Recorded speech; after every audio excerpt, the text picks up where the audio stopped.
This is the Dollemore Daily, and I'm Jesse Dollemore. One of the challenges of doing what I do is that there's only so much time in the day, and I don't get to cover all of the things that I'd like to cover. One of the great things about doing what I do is the fact that my wife and content creator partner, Brittany Page, also now has a YouTube channel. And yesterday she did a video responding to remarks that Lauren Boebert made on the floor of the House, where she was rambling on about entitlement and benefits and welfare and SNAP and the budget and maligning poor people, acting as though they don't have a work ethic. Getting to the point, Brittany Page did a video responding to this with data and research and facts, and it is awesome. So if you would do me the favor of going to watch that video, it would be great, mainly because this information needs to get out there and, again, don't have enough time in the day. There'll be a link in the description right below. Go check that out. Thank you. Let's talk today about Mark Milley once again. This week, maybe the end of last week, time, again, just runs away from me. Donald Trump posted on Truth Social a veiled threat, indicating that in times gone by, we would have executed Mark Milley for treason, I guess, a guy who served his country for upwards of 4 decades, maybe, 4-star general. And Donald Trump, because he's not a fan of him, thinks that equates to treason, a man who actually has committed treason against the country and dishonored his oath to the Constitution, claiming that we should terminate the Constitution, inciting a literal insurrection against the government, attempt to end democracy in America. This is what he wrote. Mark Milley, who led perhaps the most embarrassing moment in American history with his grossly incompetent implementation of the withdrawal from Afghanistan, costing many lives, leaving behind hundreds of American citizens, and handing over billions of dollars of the finest military equipment ever made, will be leaving the military next week. This will be a time for all citizens of the United States of America to celebrate. This guy turned out to be a woke train wreck who, if the fake news reporting is correct, was actually dealing with China to give them a heads up on the thinking of the President of the United States. This is an act so egregious that in times gone by, the punishment would have been death. A war between China and the United States could have been the result of this treasonous act, to be continued. I don't know what the to be continued is. Is it to be continued? We'll see if my followers follow through on what I believe is justice for General Milley and assassinate him. There was no treason on the part of Mark Milley. In fact, maybe the most embarrassing moment for Mark Milley was one that I thought he should have resigned over, and that was him marching from the White House across the street where Donald Trump held up the Bible. Moments after, peaceful protesters were gassed in the street, clearing the path for Donald Trump to go over for his photo op. That was a bad choice on the part of Mark Milley. Now, in retrospect, I think I was wrong. I'm glad he stuck around for the fact that he was a buttress against Donald Trump's worst authoritarian tendencies. I think he even has said it was a mistake on his part to have joined Donald Trump on that walk. Mark Milley did an interview with 60 Minutes where he was directly asked about this execution remark, and it was a great response. Watch this. President Trump recently said that your dealings with China were so egregious that in times gone by, the punishment would have been death. That's right, he said that. Mm-hmm. That's correct. He is suggesting that you be punished by death.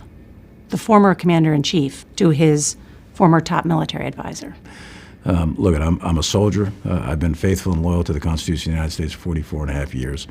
And my family and I have sacrificed greatly for this country, my mother and father before them. And, you know, as much as these comments are directed at me, it's also directed at the institution of the military. And there's 2.1 million of us in uniform.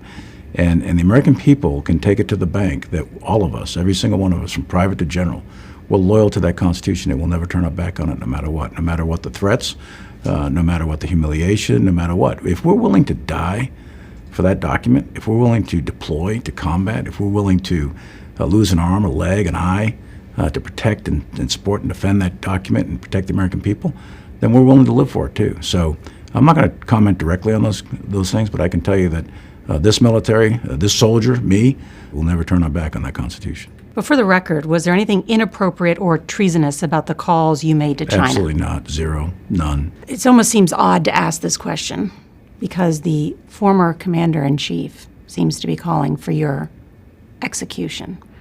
Are you worried about your safety? I've got adequate safety precautions. I wish those comments had not been made, but they were, and we'll take appropriate measures to ensure my safety and the safety of my family. It shouldn't be lost on anyone that Donald Trump absolutely made these comments for that very purpose, to raise the possibility that harm would come to Mark Milley and his family. That's what he does. He threatens judges, he threatens prosecutors, he threatens juries, he threatens generals in the military. Anyone who speaks any way that is opposed to him, he threatens them with violence. Not to be done at his hand because he is a weakling, a coward, an ineffectual clown. But he has an unhinged following of cult members who will do his bidding. I do disagree with one thing that Milley said there, and that is that all of us from private, every single one of us from private to general, we'll die for this Constitution. We live for this document. We are loyal to it.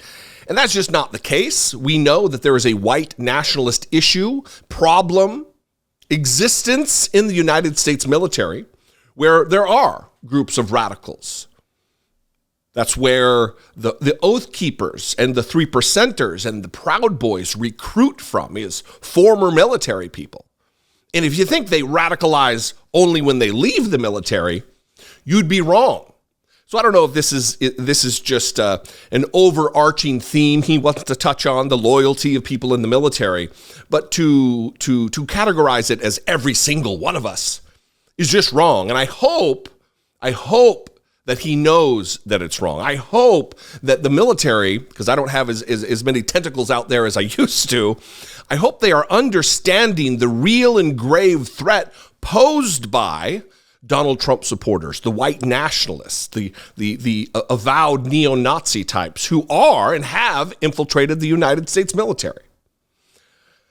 But good for him for responding to this. I'm glad he's not dismissing it. I'm glad that he does have some kind of security structure in place around him, because Donald Trump and his followers will stop at nothing to destroy the sanctity of this country and those who serve the country.